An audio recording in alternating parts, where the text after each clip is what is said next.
Nos acompaña el doctor Jorge Jauregui, miembro del Instituto Peruano de Derecho Electoral, y junto a él vamos a hablar sobre requisitos, impedimentos y funciones, por supuesto, de los congresistas de la República. ¿Qué tal, doctor? Bienvenido.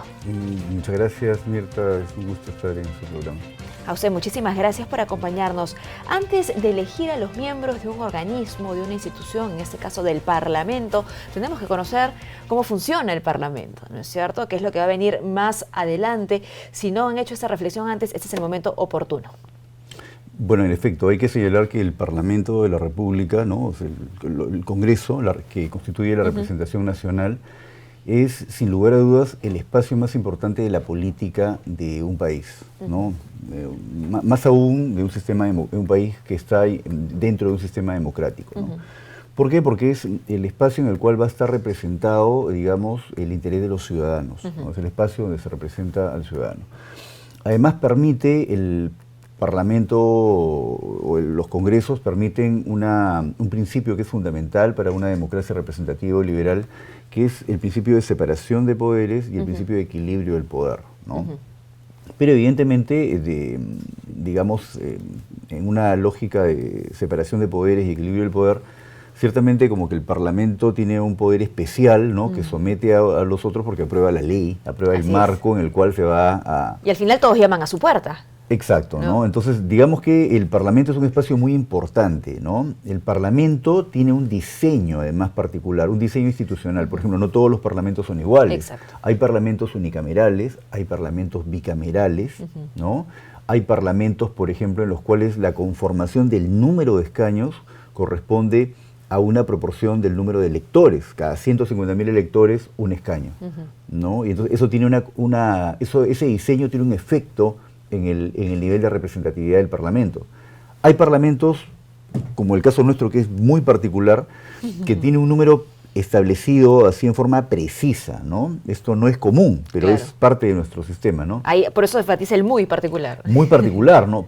Porque primero fueron 120 escaños, ¿no? Que eso está previsto en el artículo 90 de la Constitución de 1993, la Constitución Política del Perú, y luego se incrementa a 130 escaños. Entonces, se incrementó 10 escaños más. Igual, si hacemos un cálculo respecto al número de electores... Estamos cortos, creo, ¿no? Exacto. Lo que se aprecia es que el diseño del Parlamento peruano, no por ser unicameral, sino fundamentalmente por el número de escaños que tiene la Cámara, ¿no?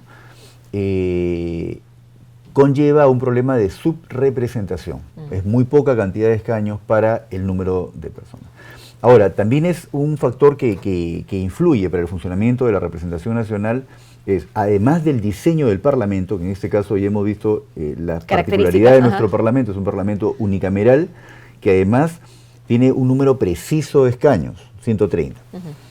Además de ello, también influye en el funcionamiento de la representación nacional, o sea, del sistema de representación política del país, el diseño del sistema electoral. Eso también afecta, porque, por ejemplo, es diferente elegir directamente a un candidato o candidata a la que podemos controlar y decimos, este candidato es nuestro representante. Cada 120.000 o 150.000 electores tenemos un representante al que le tocamos la puerta para que nos represente, ¿no? Para que legisle en función a los intereses ciudadanos.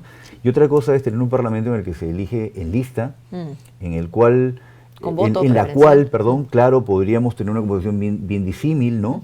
Tener personas bien conocidas que probablemente captan el voto, pero que ese voto finalmente se traslada a una lista en la que pueden entrar personas que nadie conoce, tienen esos riesgos, ¿no? Muy bien, bueno, entendiendo entonces un poco el diseño del Parlamento y las instancias de cómo tenemos el Parlamento que tenemos, incluso desde la elección de nuestros parlamentarios, podríamos pasar a las funciones, ¿no? Las funciones que desarrollan los parlamentarios en nuestro país, ¿difieren mucho de lo que se hace en otros países, por ejemplo? Bueno, genéricamente los parlamentos tienen funciones que podríamos, digamos, organizar para efectos pedagógicos, para poder explicarlo, ¿no? Funciones de representación de intereses, ¿no? No nos olvidemos que el sistema político funciona a partir de intereses, demandas ciudadanas, que son intermediadas por los partidos que postulan para obtener cuotas de poder político efectivo, es decir, escaños, y ahí decidir la aprobación de determinadas políticas públicas. Hay una canalización.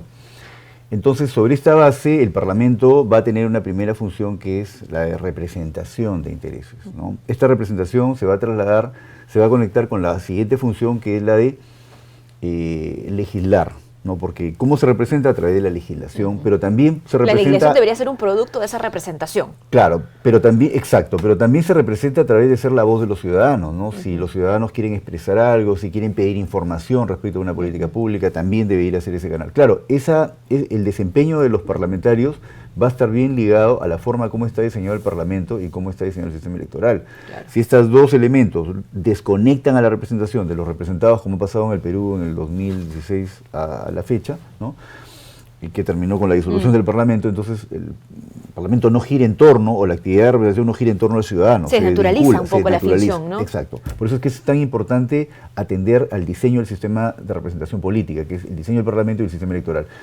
Pero entonces las funciones van a ser, primero, representar, que es ser la voz de los ciudadanos, ¿no? Expresar la voz de los ciudadanos, poder pedir información, en fin, hay mecanismos que están previstos en la Constitución y también en el reglamento del Congreso.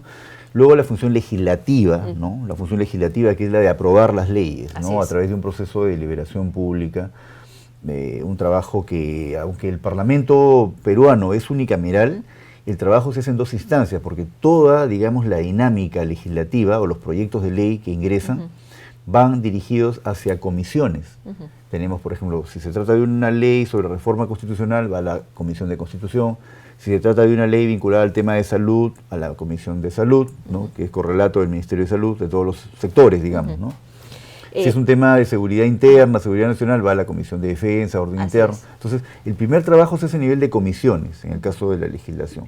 Luego, si se ponen de acuerdo, y ahí también hay un tema de la voluntad política del presidente de cada comisión de poder agendar esos proyectos de ley. Entonces, ahí, de darles valor, ¿no? Claro, de agendar, porque simplemente si se presenta un proyecto de ley y el presidente de la comisión encargada a la que se le deriva el proyecto de ley no decide agendarlo, no lo agenda. Ahí queda. Ahí queda. Eso es un tema, ¿no? Entonces ahí se pueden también colar algunos mecanismos de opacidad, ¿no? También, pese a que el sistema busca la transparencia, el debate, la deliberación pública, puede haber mecanismos de opacidad. Luego, si la comisión se pone de acuerdo, va a generar un dictamen, ¿no? Si no se pone de acuerdo, lo archiva. Si se pone de acuerdo, genera un dictamen que es finalmente elevado al Pleno para que ahí sea votado. De modo tal que las reformas constitucionales, por ejemplo, no son en realidad un producto inicialmente del Pleno, ¿no? De una deliberación general, sino de las comisiones.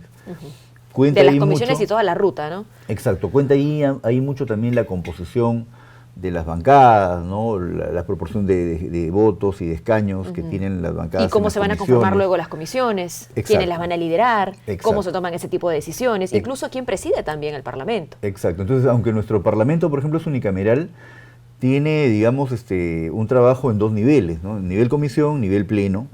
Tiene una comisión permanente que tiene unas funciones específicas cuando el Parlamento está en funciones y unas muy limitadas cuando el Parlamento está disuelto. Como que en no la es lo mismo. O sea, disuelto el Parlamento ya solamente tiene funciones de recepción de la legislación que emita el Poder Ejecutivo, para ponerlas a consideración del nuevo Parlamento que se elija. Y ya que estamos hablando de esta importante función de legislación por parte de nuestros parlamentarios, tenemos aquí un informe sobre las leyes publicadas en diferentes periodos, del 27 de julio de 2016 al 26 de julio de 2019. ¿Qué ha pasado en esos 3 años? ¿Qué es lo que se ha hecho, ¿no? En un primer periodo, cuando el presidente fue el señor Daniel Salaverry, hay que decir, se publicaron 120 leyes. Estamos hablando de leyes propuestas por el Congreso, por el Ejecutivo y otros, ¿no? Luego, con el señor Luis Galarreta, con el excongresista Luis Galarreta, 158 leyes publicadas, y con la presidenta Luz Salgado, esto fue el inicio, ¿no?, de todo este periodo, 128 leyes publicadas. Ahora, claro, suena bastante, ¿no? Suena, además, son cifras, digamos, que están muy cercanas unas de otras. Sin embargo, ¿dónde queda la evaluación también de cada una de estas leyes aprobadas y del impacto que generan en la población? Si finalmente cumplen aquello que prometen, ¿no?, las leyes. Yo creo que es importante distinguir que, en principio, en principio yo creo que la evaluación que hace la ciudadanía respecto a este proceso periodo legislativo es bien clara, porque la ciudadanía, en los estudios de opinión que hemos conocido los ciudadanos, ha tenido una percepción bastante negativa del Parlamento. Pero ahí hay que distinguir, el Parlamento es un espacio indispensable para la democracia, pero los parlamentos son pluralidades. O sea, los parlamentos no son una sola bancada, no es como el Ejecutivo que está gobernado por una misma línea, ¿no? El Parlamento es un espacio plural por definición, porque hay un conjunto de bancadas. Entonces, el Parlamento como espacio es indispensable para la democracia y hay que distinguir ese aspecto, ¿no?, de la percepción negativa que tengamos respecto a las bancadas que mayoritariamente han gobernado y han orientado la acción legislativa y de representación desvinculada del interés de los ciudadanos. Más allá de nuestros gustos, de nuestros intereses, la pluralidad es algo que no debe perderse jamás. Exacto, eso es así. Es más, digamos, en la teoría política, cuando se extrae la idea de la representación que surge, la lógica más bien de Hobbes, autoritaria, se extrae la noción de la representación de la teología, ¿no? Entonces, por ejemplo, como cuando hablamos, ¿no?, ¿qué es la iglesia? La iglesia es el cuerpo, la representación de Cristo en la tierra, ¿no? Pero la iglesia es muy diversa, se entiende. O sea, hay diferentes vocaciones y tal. Esa misma lógica tienen los parlamentos, son cuerpos conformados por distintos. Estupenda analogía. Claro, entonces un cuestionamiento a una bancada no puede ser percibido, o no puede ser planteado, más que percibido, no puede ser planteado como un cuestionamiento al Parlamento como espacio plural, como espacio de la representación. Los parlamentos son súper importantes. El mal desempeño que pueda tener un conjunto de bancadas que tienen mayoría en un parlamento no le quita la importancia que tiene el parlamento. O incluso, ¿no?, si fuese el caso, ¿no?, de que ninguna bancada cumple con las expectativas que tienen los votantes, nos toca pues a nosotros los votantes también hacer, ¿no?, un insight y reflexionar y decir por qué están allí ellos, ¿no?, por qué los elegimos. Claro, y ahí volvemos al tema del diseño del sistema electoral, pues, porque por ejemplo la bancada mayoritaria, la bancada que alcanzó mayoría en las elecciones congresales del 2016, hay que recordar esto, que solamente obtuvieron 4.400.000 votos, grosso modo, de un total de, grosso modo, 24 millones, ¿no? Así, redondeando la cifra. Sí. Entonces no era una votación aplastante, entonces realmente el país ha votado en correlación con el resultado electoral. No exactamente, y ahí hay el problema de los efectos que introduce el sistema DONT, que le llamamos cifra repartidora acá, que sería interesante seguir analizando. Seguir, ¿no? Eso es algo que no puede Los alemanes, por ejemplo, que tienen una democracia paradigmática, no aplican ese tipo de fórmula electoral, tienen una fórmula electoral proporcional pura, que guarda más relación los votos con la distribución de escaños, ¿no? Bueno, afortunadamente la norma siempre es perfectible, ¿no? Siguiendo entonces con las funciones, antes de que nos quedemos sin tiempo, ¿dónde queda la fiscalización? ¿No? Es importante compartir esa función también con nuestros televidentes, porque muchas veces pensamos que no tienen los parlamentarios ese tipo de atribución, que más bien fiscalizar a veces, o como se fiscaliza, quizá entorpece el desarrollo de otro tipo de actividades y funciones que tienen que ver propiamente con la legislación y la representación. Claro, la función de fiscalización es una función importantísima que se desprende del principio de separación de poder y de equilibrio del poder, por el cual el Ejecutivo, que gobierna, ¿no?, debe ser controlado por las bancadas del Parlamento, debe ser fiscalizado a efectos de que se alinee, digamos, a los programas de gobierno, al interés ciudadano, ¿no? Entonces, como que es un poco la dinámica democrática, ¿no? La función de fiscalización, como conjuntamente la de control y la de legislar, ¿no?, la función de legislación, son en conjunto expresiones de la separación y el equilibrio del poder, ¿no? Entonces, es una función importante. Ahora, ¿qué sí hay que señalar, ¿no? Hay que señalar, y es que el Parlamento no, aunque forma parte del gobierno, conjuntamente con el Poder Ejecutivo, todos son parte del aparato de gobierno, todas las bancadas que están en el Parlamento forman parte del aparato del gobierno, ¿no? O sea, son parte del Estado, claro, ¿no? Pero con diferentes funciones. Exacto. Sí, hay que señalar que, por ejemplo, las bancadas que están en el Parlamento no están gobernando. Tienen función de representación, de control o fiscalización, función legislativa, pero no están gobernando. Entonces, por ejemplo, lo que no pueden hacer es pretender utilizar el cargo para influir sobre, por ejemplo, el Poder Judicial. Claro, de decisiones de quienes sí nos gobiernan. Exacto. No pueden utilizar el cargo para impulsar proyectos que impliquen iniciativa de gasto, eso está prohibido. Gobiernos locales, gobiernos regionales. Claro, ¿por qué? Porque lo que se ha visto, eso excede al marco de la representación, porque lo que se ha visto es que a partir de eso se ha generado red de corrupción, ¿no? Hay todavía investigaciones en ciernes por el Ministerio Público respecto a que, en algunos casos, el uso del cargo para pedir o influir para que se, digamos, financie determinadas obras públicas a favor de un gobierno local o regional, que podría ser entendida también como, oye, está representando el interés de sus claro, conciudadanos. ¿cómo hacer esa diferencia también? Claro, va a decantar en mecanismos opacos que podrían haber estado generando casos de corrupción, es decir, intereses económicos directos sobre los presupuestos y tal. Y por eso es que es importante distinguir la representación, que es plantear las iniciativas, las expectativas de los ciudadanos respecto a ingresar al ámbito de la gestión. Ese es un ámbito del Poder Ejecutivo. Muy bien. ¿No? ¿Y para Se qué? puede pedir información, pero no incidir en las obras públicas. Y finalmente, doctor Jáuregui, para que no hayan esos malentendidos, ¿no? Y para que las funciones estén bastante claras y delimitadas, ¿qué tipo de valores democráticos tendrían que poner de manifiesto los parlamentarios en el ejercicio de sus funciones? Bueno, en definitiva es un tema fundamental, indispensable, ¿no? Que las personas que escojamos en una elección congresal nos acrediten a los ciudadanos que van a estar interesados fundamentalmente en representarles y expresar su opinión. Porque uno de los problemas sustantivos de las democracias contemporáneas es cómo desalinean los representantes su acción de representación y legislativa y de control de la expectativa de los ciudadanos.